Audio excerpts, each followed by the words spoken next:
Top quality और consistent performance के लिए सिर्फ सिल्वर पंप नाम याद रखना। અમદાવાદમાં વરસાદ બંધ થવાના 5મા દિવસે પણ હજુ પાણી ભરાયેલા છે। ચાંગોદર બાવડા રોડ પર સ્વસ્તિક એસ્ટેટ અને ગેલોપ્સ ઇન્ડસ્ટ્રીયલ પાર્ક પાણીમાં ગરકાવ છે। અવરજવર કરનાર લોકોને લેવો પડ્યો ટ્રેક્ટરનો સહારો। અમદાવાદ જિલ્લાના સ્થાનિક અધિકારીઓ તેમજ કલેક્ટરને જાણ કરાઈ છે। પાછલા વર્ષે પણ પાણીની સમસ્યાની ફરિયાદ કરવામાં આવી હતી। પાણી ભરાવાથી સ્વસ્તિક એસ્ટેટના 30 પ્લાન્ટને માઠી અસર થઈ છે। ગેલોપ્સના 100 જેટલા યુનિટ્સ પણ મુશ્કેલીમાં છે। ત્યારે વાહનો હાઈવે પર પાર્ક કરીને ટ્રેક્ટરમાં જઈ રહ્યા છે લોકો। બાવડા સનાથલ વચ્ચે વરસાદી પાણીના નિકાલની સમસ્યાનો અભાવ છે। નાનો સામાન મોકલવા પણ મોટા વાહનો લેવા પડે તેવી પરિસ્થિતિ છે। તંત્રના અધિકારીઓએ નથી લીધી સમસ્યા જાણવાની તસદી।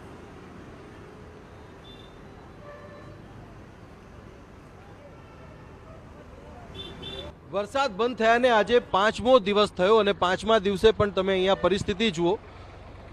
ચાંગોદરથી બાવડાના આ રોડ ઉપર સરીગામ પાસે આ સ્વસ્તિક એસ્ટેટ આવેલું છે અને સ્વસ્તિક એસ્ટેટમાં જેટલી પણ ફેક્ટરીઝ છે એ ફેક્ટરીઝમાં જો તમારે જવું હોય તો ટ્રેક્ટર સિવાય કોઈ વિકલ્પ નથી, બીજા મોટા વાહનો સિવાય કોઈ વિકલ્પ નથી। કંપનીના માલિકો હોય કે કર્મચારીઓ હોય બધા જ અત્યારે અહીંયા આ રીતે આ મોટી ગાડીઓમાં સવાર થઈને કંપનીમાં જાય છે અને પોતાનું કામકાજ છે આગળ વધારે છે। અને આપ જોઈ પણ શકો છો દ્રશ્યો કે હવે આ જે ગાડી છે ગાડીમાં તમને તમામ કર્મચારીઓ જતા દેખાશે અને આ જ પરિસ્થિતિ છેલ્લા 4 દિવસથી છે।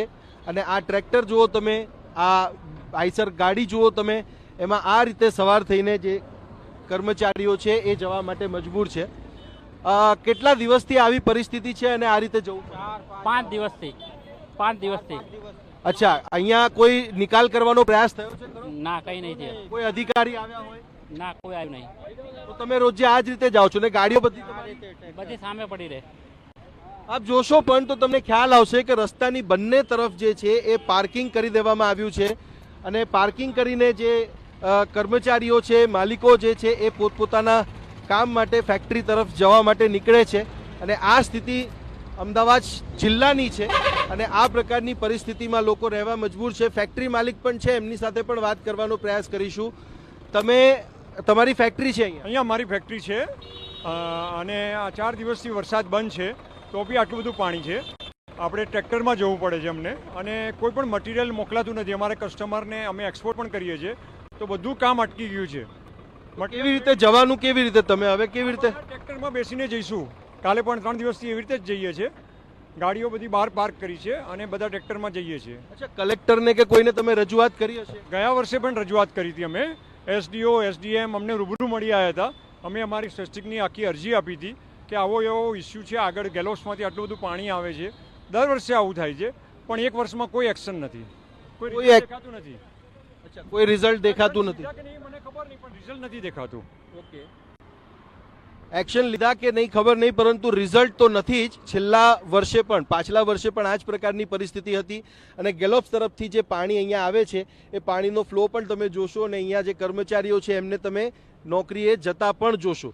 આ પરિસ્થિતિ છે, તંત્ર કેમ ધ્યાન આપતું નથી એ સૌથી મોટો પ્રશ્ન છે અને જો આ પ્રકારની પરિસ્થિતિ હોય તો નુકસાની કેટલી મોટી થાય એનો અંદાજ પણ લગાવી શકાય છે। કેમેરામેન અરવિંદ સોલંકી સાથે સચિન પાટીલ, TV9 અમદાવાદ। તો વરસાદ તો વરસી ગયો અને એ પણ 4 થી 5 દિવસ પહેલા, પરંતુ પાણી હજી સુધી નથી ઓસર્યા તેના આ દ્રશ્યો પુરાવા આપી રહ્યા છે।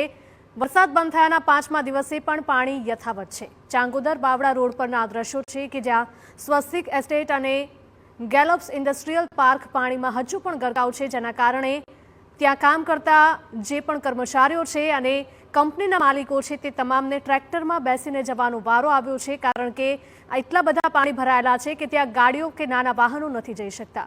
અવરજવર કરનાર લોકોને માત્ર ટ્રેક્ટરનો સહારો અને મોટા વાહનોનો સહારો જ લેવો પડી રહ્યો છે।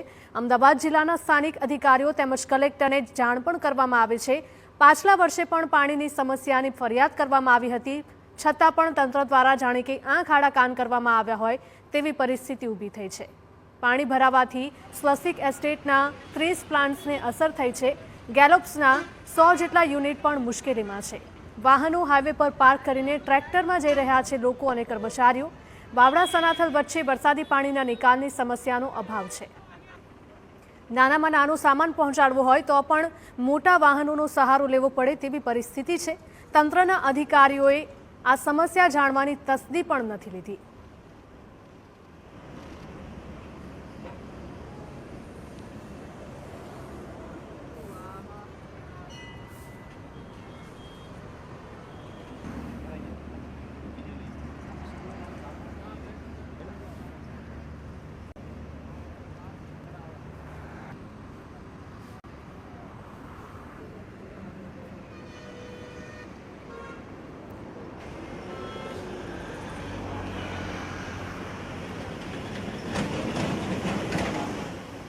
અધિક કલેક્ટર ભાવિન સાગર આપણી સાથે જોડાઈ ગયા છે. ભાવિનજી, જે પ્રકારના દ્રશ્યો છે ખૂબ જ ચિંતાજનક છે અને તંત્ર માટે શરમજનક પણ કહી શકાય.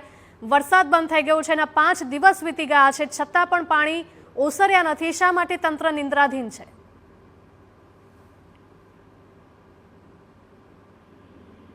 હેલો જી ભાવિનજી, અવાજ આવે છે? હા હા હા હા જી. બાવળા વિસ્તારમાં જે પાણી ભરેલા છે એમાં 3 સોસાયટી છે ને એક ફ્લેટ પાસે પાણી ભરેલું હતું. એમાં વૈશાલી સોસાયટી પાસેથી તો ગઈકાલે પાણીનો નિકાલ થયેલો છે. બાકીનામાં પણ ડીવોટરિંગ પંપ ચાલુ છે ને નિકાલની કામગીરી.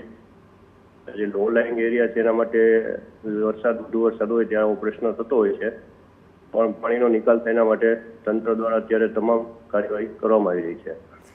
5મા દિવસે કાર્યવાહી કરવામાં આવે છે? જી, વરસાદ પડી ગયો, પાણી ભરાઈ ચૂક્યા અને 5મા દિવસે હવે કાર્યવાહી શા માટે? તાત્કાલિક પગલાં શા માટે નથી લેવાતા એ પણ સવાલ થાય ને. ના, કાર્યવાહી જ્યારે વરસાદ ચાલુ હતો ત્યાંથી જ ચાલુ છે. આપને ખ્યાલ હશે કે જીઓગ્રાફિકલી જે લો લાઇંગ એરિયા છે એટલે પાણીનો નિકાલ આજે ભોગાવો નદીમાં જતો હોય, બરાબર, એના માટેની કાર્યવાહી ચાલુ હોય છે. ચલો, તમે પછી કાર્યવાહી કરો છો, પરંતુ તંત્ર દ્વારા એવા પણ દાવા કરવામાં આવ્યા હતા કે પ્રી મોન્સૂનની કામગીરી કરવામાં આવે છે, હવે કોઈ વિસ્તારમાં પાણી નહીં ભરાય. તો આ દ્રશ્યો શા માટે સામે આવ્યા છે? હા, પ્રી મોન્સૂનની કાર્યવાહી પણ જે તે સિંચાઈ વિભાગ દ્વારા કરવામાં આવેલી હતી, પણ વરસાદ જે વધારે પ્રમાણમાં પડતો હોય છે ત્યારે આવી સમસ્યા સર્જાતી હોય છે અને એના માટે નિકાલ માટેની કાર્યવાહી પણ શરૂઆતથી જ ચાલુ છે. અને હાલમાં પાલિકામાં જીઓડીસી દ્વારા પણ ડીવોટરિંગ પંપની અત્યારે ત્યાં ગોઠવણ કરવામાં આવેલી છે.